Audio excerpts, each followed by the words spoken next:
Welcome to the next series of MCQs. These MCQs are based on CBIS, System Modeling, SCM यानी कि Supply Chain Management and some MCQs of Special Purpose Business Information Systems. Question: A CBIS यानी कि Computer Based Information System is needed because CBIS की किस लिए ज़रूरत पड़ती है? इसके लिए हमारे पास ये रीजंस दिए गए हैं. The size of the organization have become large and data are massive. यानी कि ऑर्गेनाइजेशंस बहुत बड़ी हो गई हैं और डेटा भी बहुत ज़्यादा हो गया है. Timely decisions are to be taken based on the available data. जितना डेटा हमारे पास होता है उस हिसाब से हमें समय पर डिसीजंस लेने पड़ते हैं. कंप्यूटर्स आर अवेलेबल क्योंकि हमारे पास कंप्यूटर्स अवेलेबल हैं. And the fourth is it is difficult to get clerks to process data. Data को प्रोसेस करने के लिए जो पुराने ज़माने में क्लर्क्स की ज़रूरत पड़ती थी वो क्लर्क्स अभी मुश्किल से मिलते हैं. ये आपको CBIS के रिलेटेड पॉइंट्स दिए गए हैं. अब आपको करेक्ट ऑल्टरनेटिव चूज करना है. यहाँ पर आपके सामने 4 ऑल्टरनेटिव्स दिए गए हैं. Which is the correct one? The correct alternative is both 1 and 2 are correct. Third and fourth point are incorrect. First and second point में ये कहा गया है the size of the organizations have become large. Organizations बहुत बड़ी हो चुकी हैं और डेटा बहुत ज़्यादा है और टाइम पर डिसीजंस लेने होते हैं, इसीलिए कंप्यूटर बेस्ड इंफॉर्मेशन सिस्टम्स की ज़रूरत पड़ती है. Next question: In which phase of the system development process specifications for a solution fulfills the business requirements and the technical blueprint is developed? System development के process के दौरान कौन से phase यानी कि स्टेज के दौरान बिजनेस रिक्वायरमेंट्स को फुलफिल किया जाता है और उसके स्पेसिफिकेशंस बताए जाते हैं कि हमारी रिक्वायरमेंट क्या है, और टेक्निकल ब्लूप्रिंट यानी कि सिस्टम का ब्लूप्रिंट एक मॉडल तैयार किया जाता है. तो यहां पर आपके सामने 4 फेजेस हैं सिस्टम डेवलपमेंट के. So this phase is very important, system design. जब सिस्टम का डिजाइन तैयार किया जाता है तभी उसका ब्लूप्रिंट तैयार होता है कि सिस्टम किस तरह से दिखेगा, उसका UI UX किस तरह से होगा. Next question: What is the most creative and challenging phase of system development life cycle? सबसे ज्यादा क्रिएटिव और challenging phase system development life cycle की कौन सी होती है? अगेन आपके सामने ये 4 ऑप्शंस हैं, वेरी इंपॉर्टेंट. सबसे मोस्ट चैलेंजिंग और क्रिएटिव फेज, क्रिएटिव यानी कि जहां पर हमें सिस्टम को यूजर के रिक्वायरमेंट के अनुसार बनाना होता है, वो फेज होती है सिस्टम डिजाइन. सिस्टम को प्रॉपरली डिजाइन करना बहुत जरूरी है. सिस्टम यूजर फ्रेंडली होना चाहिए क्योंकि यूजर इंटरफेस का इस्तेमाल करके ही यूजर सिस्टम के साथ इंटरैक्ट करता है. Next question: the set of instructions and rules that are used to design and use information system are called as dash. जिन इंस्ट्रक्शंस या रूल्स को फॉलो करके सिस्टम को डिजाइन और उसे इस्तेमाल किया जाता है, उन इंस्ट्रक्शंस या रूल्स को क्या कहा जाता है? Very simple, these instructions and rules are called as procedure. Okay. Next question: Which category of computer-based information systems यानी कि CBIS is concerned with strategic business knowledge based on end-user computing to support the functional areas of an organization? कौन से information systems यानी कि कौन से computer based information systems की category strategic business knowledge के आधार पर काम करती है, यानी कि जो टॉप लेवल के एग्जीक्यूटिव्स होते हैं उनके हिसाब से बनाई जाती है ताकि ऑर्गेनाइजेशन के फंक्शनल एरियाज को सपोर्ट कर सके. ऑर्गेनाइजेशन के फंक्शनल एरियाज यानी कि ऑर्गेनाइजेशन के सभी डिपार्टमेंट्स, जैसा कि हमेशा बताते हैं, purchase, sales, marketing, human resource, production, ये सभी फंक्शनल एरियाज होते हैं. तो कौन से कंप्यूटर बेस्ड इंफॉर्मेशन सिस्टम्स इस केस में हेल्प करते हैं? आपके सामने ये 4 ऑप्शंस हैं, वेरी सिंपल. क्योंकि हम ये किसी बिजनेस के लिए कर रहे हैं, क्योंकि टॉप लेवल के एग्जीक्यूटिव्स बिजनेस में इसे इस्तेमाल करते हैं, इसलिए इसका आंसर आएगा business information systems. Computer based information systems यानी कि ये वो बिजनेस इंफॉर्मेशन सिस्टम्स हैं जो बिजनेस में स्ट्रेटेजिक लेवल के एग्जीक्यूटिव्स को हेल्प करें. Next question: system dash attempts to answer the question what is the problem and is it worth solving. System की कौन सी फेज इस क्वेश्चन का आंसर देती है कि प्रॉब्लम क्या है और क्या उसे सॉल्व करना वर्थ है, यानी कि क्या उसे सॉल्व करना जरूरी है. तो यहां पर हमारे पास 4 ऑप्शंस हैं. It is system investigation. जब हम सिस्टम इन्वेस्टिगेशन करते हैं तो हम एग्जिस्टिंग सिस्टम को भी देखते हैं और साथ ही साथ जो नया सिस्टम बनेगा उसके बारे में भी एजम्पशंस लगाते हैं कि क्या नए सिस्टम की जरूरत है, उससे हमारी प्रॉब्लम सॉल्व होंगी या नहीं होंगी. Next question: system dash attempts to answer the question What must the information system do to solve the problem? System की कौन सी फेज इस क्वेश्चन का आंसर देती है कि इंफॉर्मेशन सिस्टम को क्या करना चाहिए प्रॉब्लम को सॉल्व करने के लिए? तो आपके सामने अगेन ये 4 ऑप्शंस हैं. It is system requirement analysis. जब हम रिक्वायरमेंट एनालिसिस करते हैं तो रिक्वायरमेंट एनालिसिस के दौरान हम ये क्वेश्चन का आंसर ढूंढते हैं कि हमारा इंफॉर्मेशन सिस्टम क्या करेगा, यानी कि किस तरह की प्रोसेसिंग करेगा जिससे हमारी प्रॉब्लम्स को सॉल्व किया जा सके. रिक्वायरमेंट एनालिसिस के दौरान हम फिजिबिलिटी स्टडी भी करते हैं। Next question, system dash attempts to answer the question how will the information system do what it must do to obtain the problem solution. System की कौन सी फेज इस क्वेश्चन का आंसर देती है कि इंफॉर्मेशन सिस्टम किस तरह से काम करेगा और वो क्या करेगा जिससे हमारी प्रॉब्लम का सॉल्यूशन मिले। तो अगेन आपके सामने ये 4 ऑप्शंस हैं। It is which phase? It is system design phase. System design phase के दौरान ये पता चलता है कि सिस्टम क्या करने वाला है और वो प्रॉब्लम का सॉल्यूशन किस तरह से फाइंड करेगा। Next question, the process of modifying information system to meet the changing needs is called dash. जब भी हम इंफॉर्मेशन सिस्टम को मॉडिफाई करते हैं ताकि हमारी जो नई जरूरतें हैं उस हिसाब से हमारा सिस्टम सेट हो जाए, तो इसे हम क्या कहते हैं? What is this called as? Very simple, it is called as system maintenance. जब भी कोई सिस्टम खरीदा जाता है, इट इज रेगुलरली अपडेटेड। उसको हम मेंटेन करते जाएंगे ताकि हमारी नीड्स फुलफिल होती जाएं। Next question, a language based machine which is a representation of how a software process is supposed to do or how a software process is supposed to accomplish its task is known as dash। जो machine किसी language के आधार पर बनाई जाती है, जैसे कि आपको मालूम है machines are coded using specific programming languages, जिसमें सॉफ्टवेयर की मदद से ये डिफाइन किया जाता है कि सॉफ्टवेयर प्रोसेस क्या करेगा या फिर किस तरह से वो अपना कोई भी टास्क अचीव करेगी। So what it is called as, उसे हम क्या कहते हैं? Very simple, it is called as application programs. Application programs अलग अलग कैटेगरीज के आते हैं, उनका इस्तेमाल करके आप अपना स्पेसिफिक टास्क या स्पेसिफिक कार्य करते हैं। जैसे कि अगर आपको सॉन्ग सुनने हैं तो आप किसी मीडिया प्लेयर का इस्तेमाल करेंगे, आपको गेम प्लेइंग के लिए अलग सॉफ्टवेयर यानी कि अलग एप्लीकेशन प्रोग्राम्स की जरूरत पड़ती है, कैलकुलेशंस के लिए एक्सेल स्प्रेडशीट्स का इस्तेमाल करेंगे। So these are application programs which are based on specific languages. Next question, the value chain attempts to identify those activities which add value to dash।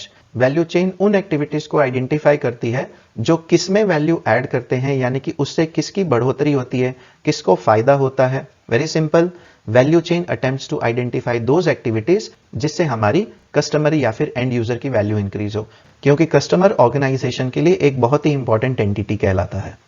Next question, information systems can facilitate supply chain management by what. जो supply chain management की processes को implement करने में इस्तेमाल किए जाते हैं, जिसमें कस्टमर तक प्रोडक्ट पहुंचाया जाता है, वो किन फेजेस में हेल्प करते हैं? तो आपके सामने ये 4 ऑप्शंस हैं। देखिए option number A, tracking the status of order. आप अपने ऑर्डर का स्टेटस ट्रैक कर सकते हैं कि आपका सामान कहां तक पहुंचा। Rapidly communicating the orders, orders के बारे में कम्युनिकेट भी कर सकते हैं। प्रोवाइडिंग प्रोडक्ट स्पेसिफिकेशंस, आपका प्रोडक्ट कैसा होगा उसकी स्पेसिफिकेशंस के बारे में भी जान सकते हैं। So very simple, information systems सभी केसेस में हेल्प करते हैं सप्लाई चेन मैनेजमेंट को। So the correct answer is D, all of the above. Next question, contemporary information systems are interacting with customers and suppliers using what. Contemporary means latest information systems जो अभी के जमाने में इस्तेमाल किए जाते हैं। सो contemporary information systems are interacting with customers and suppliers using what. जो अभी इंफॉर्मेशन सिस्टम्स इस्तेमाल किए जाते हैं वो कस्टमर्स और सप्लायर्स के साथ किस तरह से इंटरेक्ट करते हैं? तो आपके सामने ये 4 ऑप्शंस हैं। कंटेम्पररी इंफॉर्मेशन सिस्टम्स दोनों हैं हमारे CRM as well as SCM। CRM यानी कि customer relationship management and SCM जैसा कि अभी आपको ऊपर वाले क्वेश्चन में बताया, supply chain management. Customer relationship management किसी भी ऑर्गेनाइजेशन के साथ कस्टमर के अच्छे रिलेशनशिप्स बिल्ड करने में हेल्प करता है, और SCM यानी कि सप्लाई चेन मैनेजमेंट कस्टमर तक प्रोडक्ट पहुंचाने में हेल्प करता है। Next question, the expert system uses dash to select the most appropriate response. Most appropriate response को सिलेक्ट करने के लिए एक्सपर्ट सिस्टम किसका इस्तेमाल करता है? This is very important question. It uses inference engine. Inference का मतलब होता है कंक्लूजन यानी कि निष्कर्ष निकालना। इन्फरेंस इंजन एक्सपर्ट सिस्टम का एक बहुत इंपॉर्टेंट पार्ट है जिससे वो बेस्ट एप्रोप्रिएट रिस्पॉन्स को सिलेक्ट करता है। Next question, in an expert system, process of matching a question to the information in the knowledge base is called as what। expert system के अंदर जब भी knowledge base के साथ हमारी इंफॉर्मेशन को कंपेयर किया जाता है और मैच किया जाता है तो एक्सपर्ट सिस्टम में उसे क्या कहा जाता है? वेरी सिंपल, ऊपर वाले क्वेश्चन से ही रिलेटेड है। It is called as इन्फरेंसिंग। Inference engine में इन्फरेंसिंग की प्रोसेस की जाती है जिससे एक कंक्लूजन निकाला जाता है। Next question, Which of the following is not true about an expert system? Expert system के लिए कौन सी स्टेटमेंट इनकरेक्ट है? तो आपके सामने ये 4 ऑप्शंस हैं। Let us C which statement is incorrect। First statement देखिए, expert systems are collections of human knowledge. This statement is correct. Expert systems are expensive to design, ये स्टेटमेंट भी करेक्ट है क्योंकि उनको डिजाइन करने में काफी खर्चा आता है। Expert systems are usually designed to run on small general purpose computers, ये स्टेटमेंट भी सही है। And the fourth is maintenance support may be difficult to obtain for an expert system, expert system के लिए मेंटेनेंस सपोर्ट मिलना थोड़ा सा मुश्किल है, तो ये स्टेटमेंट इनकरेक्ट है। So the correct alternative is D, maintenance support में B difficult to obtain for an expert system. Expert system को भी मेंटेन करना आसान है क्योंकि उसमें रेगुलरली मॉडिफिकेशंस करके उसके नॉलेज बेस को अपडेट किया जाता है। Next question, the components of N expert system include a dash that perform inferences on the knowledge in the knowledge base and communicate answers to a user's questions। Expert system का वो कौन सा component है जो inferences यानी कि conclusions निकालता है नॉलेज बेस का इस्तेमाल करके और यूजर के क्वेश्चन यानी कि इंफॉर्मेशन के अनुसार उसे आंसर देता है। सो आपके सामने ये 4 ऑप्शंस हैं। एक्सपर्ट सिस्टम में नॉलेज बेस की बहुत इंपॉर्टेंस होती है और सॉफ्टवेयर मॉड्यूल्स तो आपको पता ही है, यानी कि सॉफ्टवेयर के डिफरेंट पार्ट्स जिससे हमारा एक्सपर्ट सिस्टम बनाया जाता है। Next question, Dash involves using multi-sensory human-computer interfaces that enable human users to experience computer-simulated objects, spaces, activities and worlds as if they actually exist। कौन सा सिस्टम ह्यूमन कंप्यूटर इंटरफेसेस का इस्तेमाल करता है जिसमें ह्यूमन बींग्स को ऐसा feel होता है कि वो computer simulated objects, space, activities या वर्ल्ड्स का इस्तेमाल कर रहे हैं जो एक्चुअली एग्जिस्ट करते हैं यानी कि रियलिटी में एग्जिस्ट करते हैं।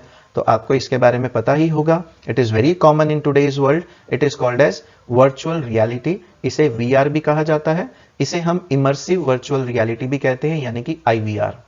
Next question, information systems that support the business functions that reach out to suppliers are known as what। जो information systems business functions को support करते हैं और suppliers तक पहुंचने में help करते हैं, उन information systems को क्या कहा जाता है?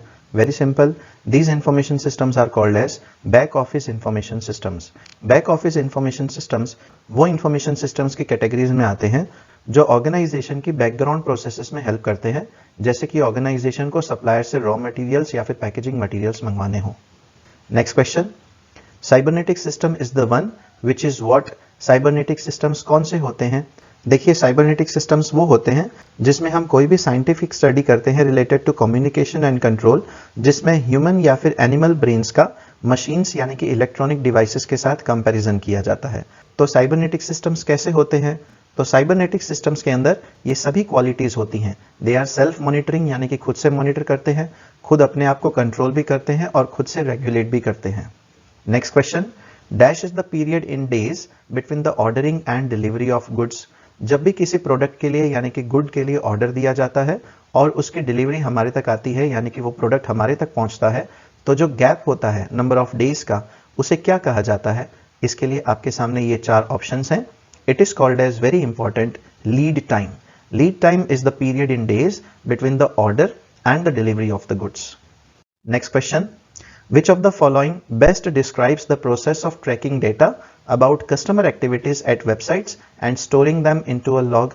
जब भी कस्टमर कोई भी एक्टिविटी करता है, फॉर एग्जाम्पल वेबसाइट्स का इस्तेमाल करता है, अपना डेटा उसके अंदर डालता है, तो उस समय उस वेबसाइट्स के द्वारा कस्टमर्स के डेटा को ट्रैक किया जाता है, उसे कैप्चर किया जाता है और उसे रेगुलर बेसिस पर लॉग में स्टोर किया जाता है और अपडेट करते रहते हैं। इससे कस्टमर की डिटेल्स किसी भी ऑर्गेनाइजेशन को मिलती रहती हैं। तो इनमें से कौन सा वो ऑप्शन है जो इन चीजों को बेस्ट तरीके से डिस्क्राइब करता है?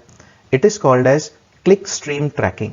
जब भी कस्टमर किसी भी लिंक के ऊपर या किसी भी ऐसे ऑप्शन के ऊपर क्लिक करता है तो उसको ट्रैक किया जाता है और इससे कस्टमर्स का डेटा ऑर्गेनाइजेशन को मिलता रहता है। Next question, which of the following is the type of electronic commerce that has consumers selling directly to consumers। कौन से इलेक्ट्रॉनिक कॉमर्स के कैटेगरी में कंज्यूमर यानी कि कस्टमर खुद अपना प्रोडक्ट दूसरे कस्टमर को यानी कि कंज्यूमर को बेचता है? ये क्वेश्चन का आंसर आपको पता ही है। There are different categories of electronic commerce and the correct answer is consumer to consumer. एक कंज्यूमर अपना प्रोडक्ट यानी कि अपना गुड दूसरे कस्टमर को इसमें बेचता है। Next question, which of the following best characterizes a marketplace created by computer and communications technologies for linking the buyers and the sellers। इनमें से कौन सा ऑप्शन बेस्ट कैरेक्टराइज करता है किसी भी मार्केट प्लेस को जो कंप्यूटर और कम्युनिकेशन टेक्नोलॉजीज की मदद से बनाया गया है, जो बायर्स और सेलर्स यानी कि परचेज करने वाले और बेचने वाले दोनों को लिंक करता है? आपके सामने ये 4 ऑप्शंस हैं, आपको इसके बारे में पता ही है। Very simple, it is called as electronic market. Electronic market ये पूरा का पूरा मार्केट प्लेस को डिस्क्राइब करता है और इसमें जो ट्रांजैक्शंस होते हैं, अलग अलग कैटेगरीज जो इसमें आती हैं, वो आती हैं इलेक्ट्रॉनिक कॉमर्स के अंदर। Next question, dash is an overall performance summary to date when compared with the previous periods and budgets. जब भी ऑर्गेनाइजेशन कोई भी कार्य करती है और अपनी परफॉर्मेंस की समरी निकालती है पर्टिकुलर डेट तक और उसे प्रीवियस पीरियड्स या प्रीवियस बजट्स के साथ कंपेयर करती है, तो इसे क्या कहा जाता है? Very simple, there are 4 options. It is called as sales recap. Recap का मतलब होता है पीछे जाकर के देखना और प्रीवियस पीरियड्स और प्रीवियस बजट्स के साथ करंट डेट तक की परफॉर्मेंस को इवैल्यूएट करना। सो यहां पर हमारे CBIS, system modelling, supply chain management और special purpose business information systems के रिलेटेड MCQs कंप्लीट होते हैं। नेक्स्ट वीडियोस में हम बाकी के MCQs देखेंगे। Thank you so much.